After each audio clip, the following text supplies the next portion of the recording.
Olá, eu não sei como você nos encontrou, mas sente confortavelmente e nos escute. Você está no Conexão História.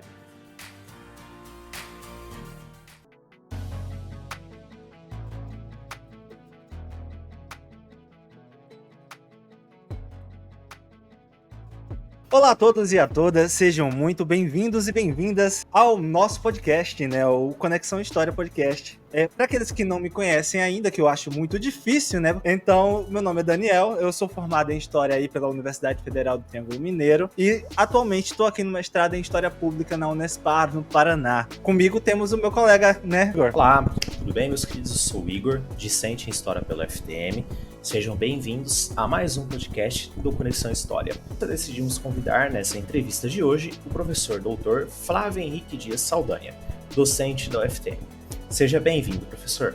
Muito obrigado, Igor. Muito obrigado, Daniel. Eu agradeço aqui o convite de estar aqui. Neste episódio agora em questão, nós estaremos abordando a escravidão aqui do Brasil Império, né? Continuando com a presença do professor Flávio Saldanha, nosso querido mestre mentor lá da UFTM. Eu costumo dizer, né, que existem professores que a gente leva para a vida, né? Ora o Marcelo, né, que é aquele que eu realmente puxo o saco de vez em quando, mas Flávio, Anelísia e Ilana são professores que eu gosto e quero levar para a vida toda, né? E é um prazer, né, Flávio, ter você aqui, já abordando essa questão da escravidão, porque o pós-independência foi orquestrada, né, essa pura mirabolante de tentar fazer uma conjectura nacional, e também, né, o Dom Pedro ele era dito como abolicionista, mas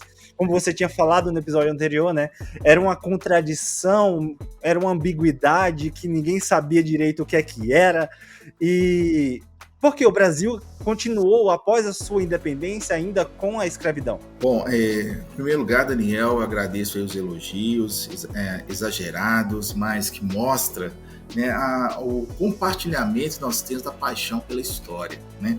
Bom, pois bem, Daniel, Brasil é sinônimo de escravidão. Aliás, a escravidão, ele moldou este país. E não é exagero a afirmação que eu vou colocar aqui para você, Daniel e Igor, e para o nosso público ouvir. As Áfricas civilizaram o Brasil. Por que eu digo isso? Porque desde o período colonial foram vários povos que para cá vieram na condição de escravizados. Homens e mulheres de todas as camadas sociais do continente africano vieram para este país e que, né, foram escravizados, foram extremamente, brutalmente violentados, mas que também resistiram. É importante frisar isso, haja vista que, no Brasil, nós tivemos uma das maiores comunidades quilombolas das Américas, Palmares. Pois bem, né, como eu havia colocado no primeiro bloco, a independência do Brasil teve um caráter conservador, em grande parte pela manutenção da escravidão. Afinal de contas, nós não podemos perder de vista que o Brasil, durante a vigência do tráfico, que somente vai ser proibido bem depois da independência, em 1850, pela Lei Eusébio de Queiroz, o Brasil vai ser um dos países que mais receberam homens e mulheres na condição de escravizados do continente africano. Então, nós estamos falando de um contingente populacional, em algumas regiões, um contingente populacional considerável, tais como, para não ficar aqui uma coisa abstrata, como Pernambuco, Recife, Bahia, Salvador, Rio de Janeiro, Minas Gerais. Tanto é que quando se fala em escravidão no Brasil, o ideal é falar em escravidões, porque não foi só um tipo de escravidão, foram vários. Por que eu estou colocando isso? Porque a escravidão praticada no campo vai ser diferente da escravidão praticada nas cidades. A escravidão da economia açucareira vai ser diferente da escravidão do período auge da mineração em Minas Gerais. A escravidão da pecuária vai ser diferente dessas outras formas de econômicas que vão empregar mão de obra escravizada. Pois bem, o Brasil, no contexto pré-independência, havia um grande medo de que os escravizados se rebelassem. O que também é importante colocar aqui, que os escravizados não estavam alheios a todo esse processo. Muito pelo contrário. Muito pelo contrário. Por quê? Eles estão atentos ao que a Casa Grande está discutindo. O que a Casa Grande está discutindo? Liberdade, direitos, igualdade. São palavras sedutoras aos ouvidos escravizados. As desarrumações, as desorganizações da Casa Grande não passam despercebidas pelas senzalas. Então, nesse sentido, havia por parte das elites um grande medo de que o Brasil se tornasse um grande Haiti, referência à independência da colônia francesa na ilha de Santo Domingo, chamada, que depois se torna independente com o nome de Haiti, porque foram os escravizados os protagonistas desse processo de independência no Haiti e que teve grande repercussão no Brasil. Aliás, muitos movimentos sociais liderados pelas elites, quando chegava as reivindicações nas camadas populares e nestas atingiam os escravizados, as elites recuavam. As elites simplesmente tiravam, como se diz no popular, tiravam o corpo fora, devido à radicalidade que o movimento social poderia ter. Exemplo disso é a cabanagem, por exemplo, aconteceu no Grão-Pará. Então, ou seja, a escravidão, ela moldou hábitos, ela naturalizou a violência, a discriminação, ou seja, gerando o racismo estrutural prevalecente no Brasil hoje em dia, nos dias que correm. Pois bem, a escravidão, acima de tudo, foi um sistema altamente lucrativo. A gente não pode perder isso de vista. O tráfico era uma atividade altamente lucrativa, por isso que a escravidão perdurou. Foi um dos fatores que levou a escravidão a perdurar por tanto tempo na história do país, a ponto de o Brasil ser o último país, repito, o último país no mundo ocidental a abolir formalmente a sua escravidão. Uma princesa, é claro, assinou lá a Lei Áurea, mas infelizmente não teve aquela frase dos contos de fada e vivendo feliz para sempre, muito pelo contrário. Muito pelo contrário. Portanto, o processo da abolição no Brasil foi um processo lento, que procurou se retardatar, né? O quanto pôde esticar a corda, manteve a escravidão no Brasil. E o movimento abolicionista, ele só vai ter força, porque um detalhe importante, já na independência, tinham vozes favoráveis à abolição da escravidão, como José Bonifácio, por exemplo. Ele era favorável que se fizesse a abolição da escravidão e mais, reforma agrária, isso em pleno contexto da independência lá em 1622.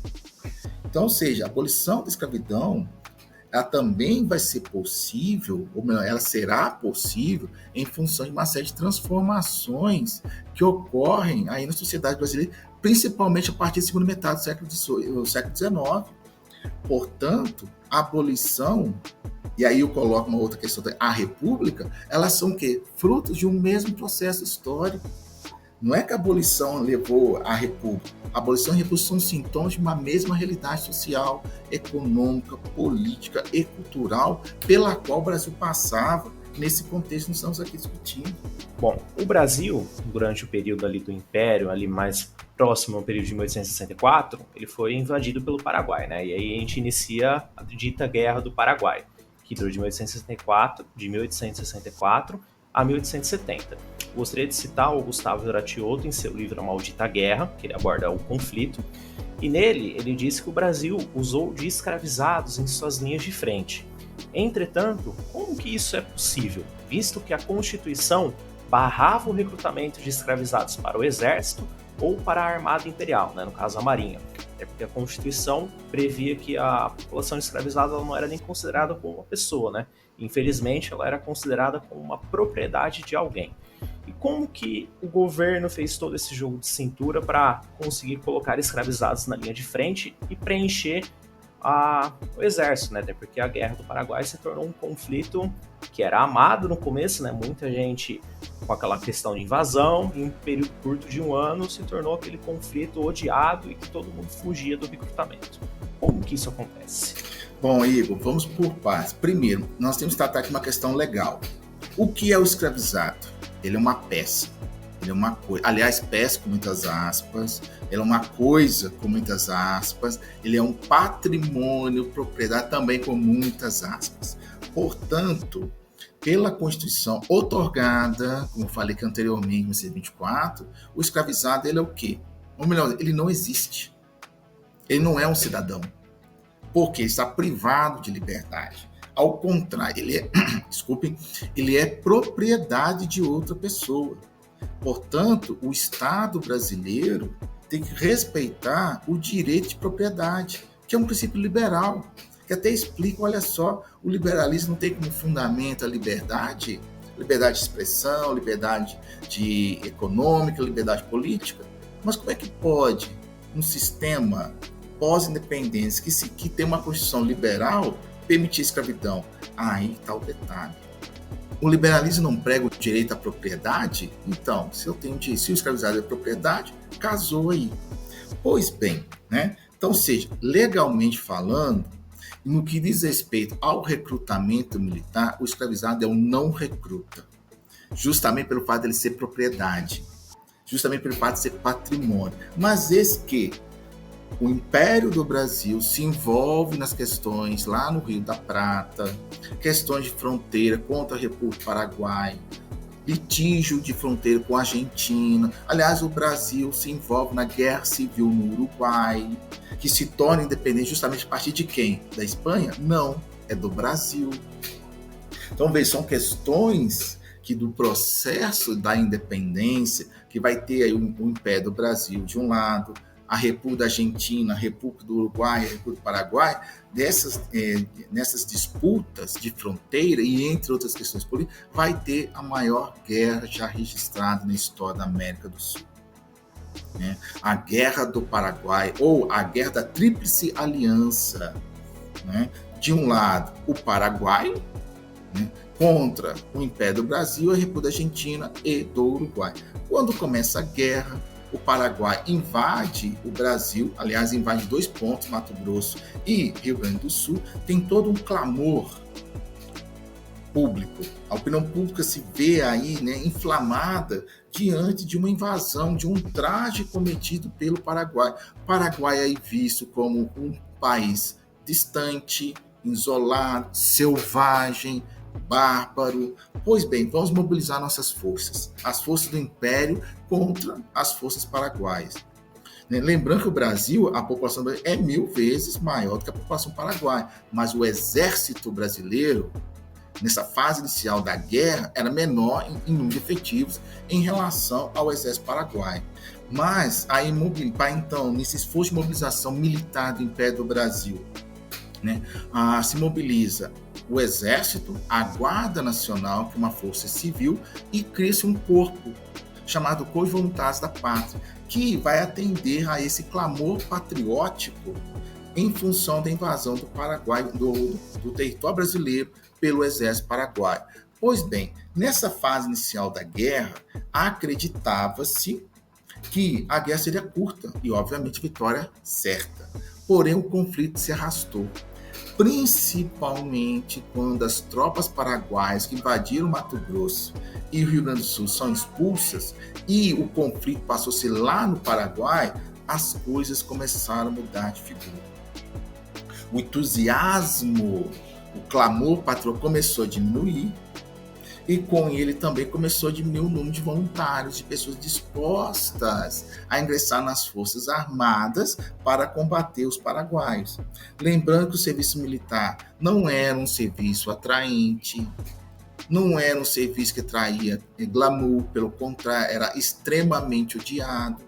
Eram verdadeiras caçadas humanas que eram realizadas para recrutar homens, jovens, para as Forças Armadas, e aí então o olhar começa a ser direcionado pelo Império do Brasil, pelo Estado brasileiro, a essa grande massa de escravizados. Porém, tem um detalhe, como foi colocado aqui anteriormente. Qual é o detalhe? O escravizado não pode ser recrutado. O escravizado é um não recruta.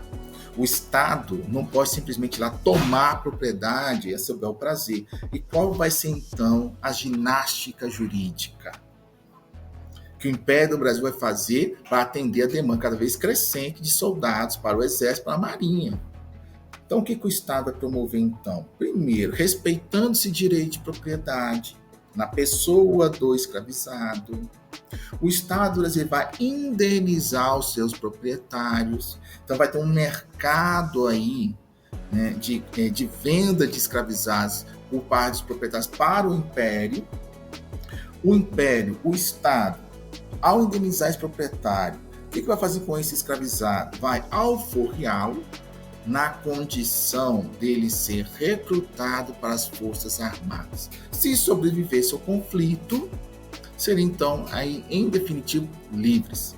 Então, esta vai ser, né, a manobra jurídica para não intervir no direito de propriedade, para não significar uma intervenção do Estado nos interesses dos proprietários. E aí uma grande questão que se coloca é, sim, o Império do Brasil mobilizou escravizados, mas não foi só o Brasil, o Uruguai também mobilizou, né? O Paraguai também mobilizou seus escravizados, mas no caso do Brasil tem uma grande controvérsia sobre o número, né? Tanto é que o Júlio José de Avenato, no seu livro Genocídio Americano, fala que foram 20 mil soldados negros que foram então mobilizados pelo Império do Brasil contra o Paraguai, em sua grande maioria escravizados. Aí o Francisco Doratioto, entre os autores, vão relativizar isso. Sim, o Império do Brasil mobilizou escravizados, mas não essa grande quantidade.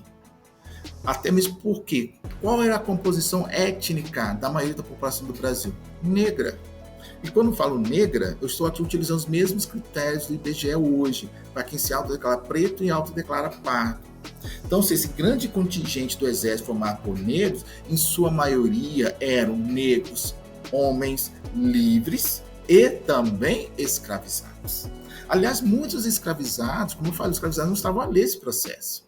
Mais uma vez, não estavam a ler. Tanto é que os escravizados, ao saberem que o Estado brasileiro estava alforriando escravizados para enviar para a guerra, muitos fugiam e se apresentavam como se fossem homens livres para serem alistados. Claro, sob a suspeita de serem escravizados fugitivos. E alguns casos em que os proprietários conseguiram comprovar que aquele homem supostamente livre, na verdade, um escravizado fugitivo, até que se comprovasse isso, muitos já tinham partido para o campo de batalha.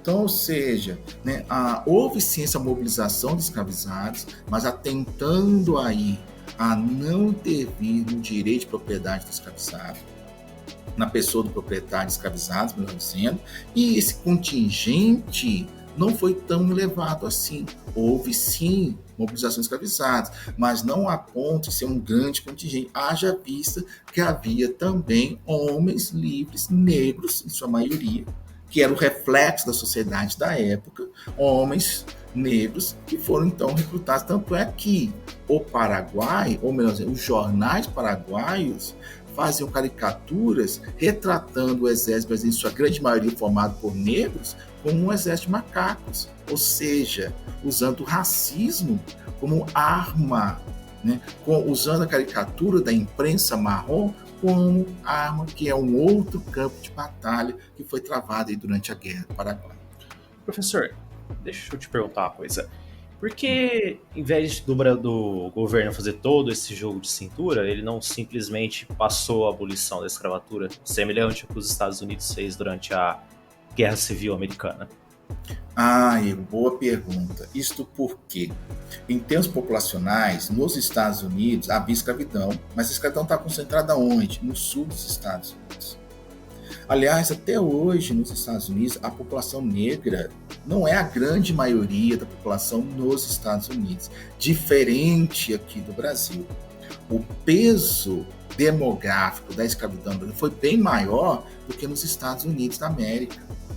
Então, nesse sentido, aqui no Brasil, além de ter essa grande população escravizada, os proprietários eram políticos que ocupavam cadeiras tanto na Câmara dos Deputados quanto também no Senado.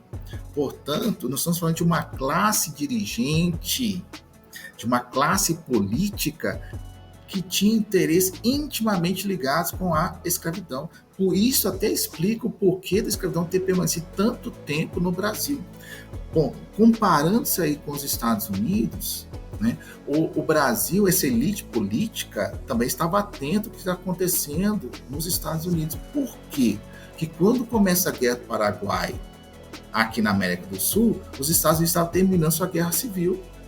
E na guerra civil, um dos fatores para a guerra civil nos Estados Unidos foi justamente quem? A escravidão.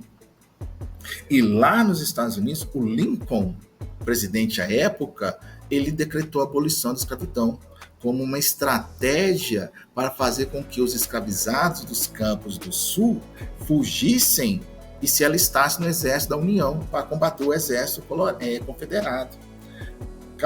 Algo que no Brasil alguns dirigentes tinham também esse receio quando começou a Guerra do Paraguai, de Dom Pedro II decretar a abolição da escravidão, né? Justamente para o quê? Ter aí um grande contingente de soldados, de negros, para então serem alistados. Só que, como eu falei anteriormente, no Brasil o serviço militar ele era extremamente odiado. A classe política tinha um poder e uma influência política muito forte, até mesmo porque é uma classe escravocrata. E para o Estado brasileiro decretar simplesmente a abolição da escravidão, isso poderia ser um fator de instabilidade política. Dom Pedro II poderia perder seu apoio, o apoio político que vinha justamente dessa classe dirigente, dessa elite política. Então não era assim tão simples assim Dom Pedro II decretar a abolição da escravidão, tal como Lincoln fez nos Estados Unidos. Até mesmo porque, mais uma vez, o contingente populacional da população escravizada no Brasil era superior em termos numéricos com a população escravizada dos Estados Unidos. Então, por isso esse cuidado aqui no Brasil de, ao invés de alforriar diretamente, primeiro, reconhecer o direito de propriedade, indenizando, melhor dizendo, o proprietário, e depois esse proprietário indenizado, né, esse escravizado ser então alforriado e recrutado para as Forças Armadas. Então, por isso, essa diferença aí na dinâmica, no trato com a escravidão durante o período de conflito aqui no Brasil e nos Estados Unidos da América. A questão é que não tinha uma redentora, né, Flávio? Já pegando uma questão polêmica, nós, aqui no Brasil a gente começou o primeiro episódio, né, a gente falando desse Messias, dessa ideia do Salvador, né? E nós temos a população, de modo geral, ter uma salvadora, né, que decretou a abolição da escravidão, né, por livre e espontânea vontade do seu coração, que é a Princesa Isabel, né? Que é a responsável pela assinatura da tão famigerada Lei Áurea, né, de 13 de maio de 88.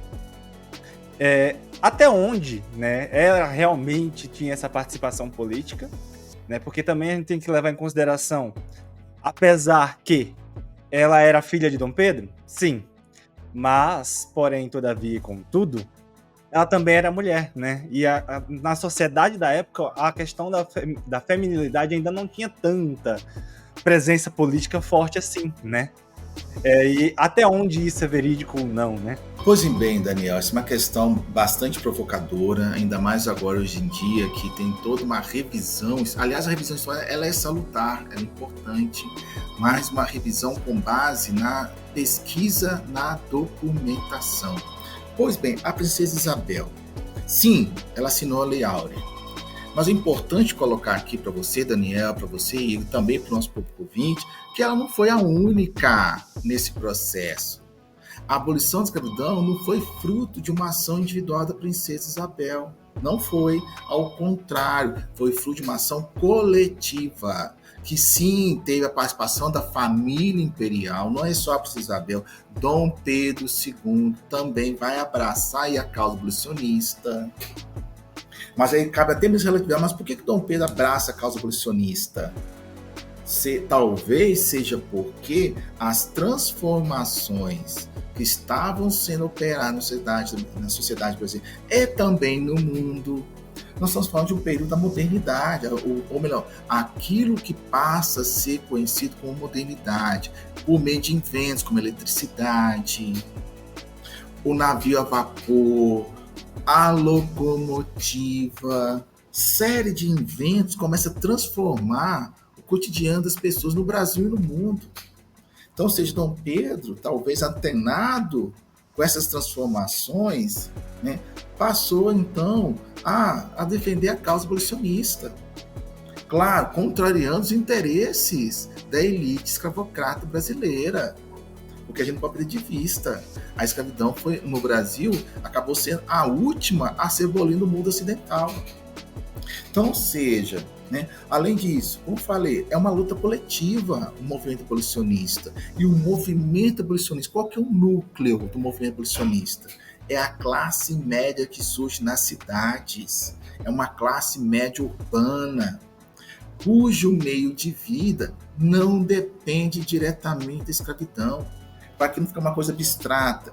Como assim não vive, não precisa de ter uma propriedade da figura do escravizado? Porque nós estamos falando de advogados, nós estamos falando aqui de jornalistas, engenheiros, médicos, pessoas, em sua grande maioria, com formação superior, ou que tem participação no comércio externo, tem uma visão mais cosmopolita, menos provinciana. E não é só a classe média urbana que vai abraçar a causa abolicionista, não.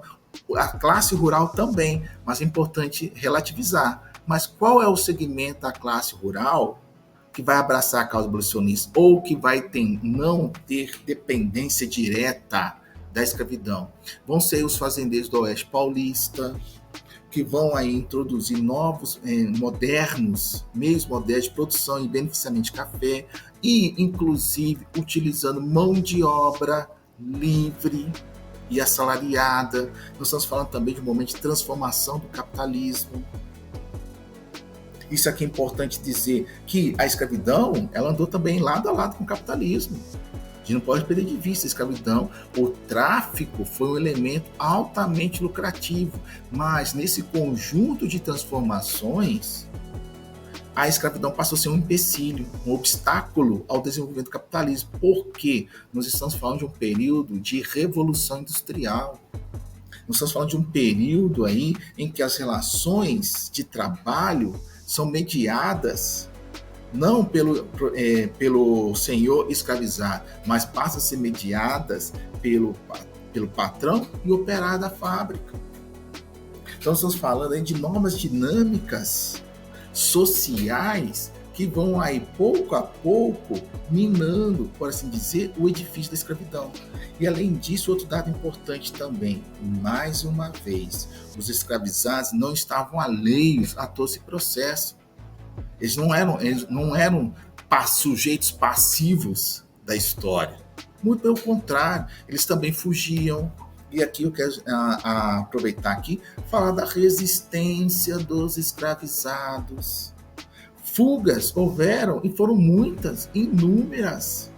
Quilombos, idem. Vários quilombos se formaram. Onde teve escravidão, teve formação de comunidades escravizadas fugitivos, conhecidos como quilombos. Então, ou seja, por isso que eu falo, o movimento abolicionista, ele não é fruto de ação individual de uma só pessoa, da princesa Isabel. A princesa Isabel, ela foi uma peça em uma grande engrenagem que resultou na abolição da escravidão. E aí, um outro detalhe importante deve ser colocado aí. Fez-se abolição? Sim. Mas fez uma abolição meramente formal. E por que eu disse isso meramente formal? Porque foi feita uma abolição sem qualquer tipo de implementação de políticas públicas, de combate ao racismo, de combate ao preconceito e principalmente promoção da igualdade racial. Dito em outras palavras, agora os ex-escravizados foram entregues à sua própria sorte, com consequências até hoje no Brasil em sua contemporaneidade. Digo até mais, vou até mais além. A escravidão no Brasil ainda é um fantasma que nos assombra em nosso presente, em pleno século XXI. Passado mais de 100 anos da abolição, ainda convivemos com esse fantasma, que é a escravidão. Fez abolição, sim, é verdade, mas foi um ato meramente formal, foi uma abolição formal à escravidão. Por que eu coloco isso? Porque aboliu-se a instituição da escravidão, mas essa abolição ela se fez sem implementação de políticas públicas, de combate ao racismo, de combate ao preconceito e principalmente promoção da igualdade racial. Ou seja, né, os agora ex-escravizados foram entregues à sua própria sorte, com consequências até hoje nos dias que correm. No Brasil, em pleno século XXI, vou até além. A escravidão é um fantasma que nos assombra, mesmo passado mais de 100 anos da abolição da escravidão, com consequências que são visíveis. Basta tentar os índices socioeconômicos, basta tentar aos índices dos órgãos estatísticos, seja eles oficiais ou não, que para comprovar a situação de vulnerabilidade socioeconômica da maioria da população brasileira, por sinal negra. E, como eu disse aqui anteriormente, repito, quando falo negra, estou usando aqui os mesmos critérios, os mesmos conceitos do IBGE para quem se autodeclara preto e autodeclara pardo é considerado pelo IBGE como negra. Não é à toa que, com base nesse conceito, mais da metade da população brasileira no Brasil é negra. E sua grande maioria vive em situação de vulnerabilidade social. Consequência desse passado não tão distante assim. Querido ouvinte, pedimos que continue conectados conosco no próximo episódio, pois começaremos uma série temática intitulada O Brasil dos Golpes, e continuaremos com o Flávio apresentando quais ocorreram no Império. De toda forma, muito obrigado por nos ouvir e até a próxima. Muito obrigado e até a próxima.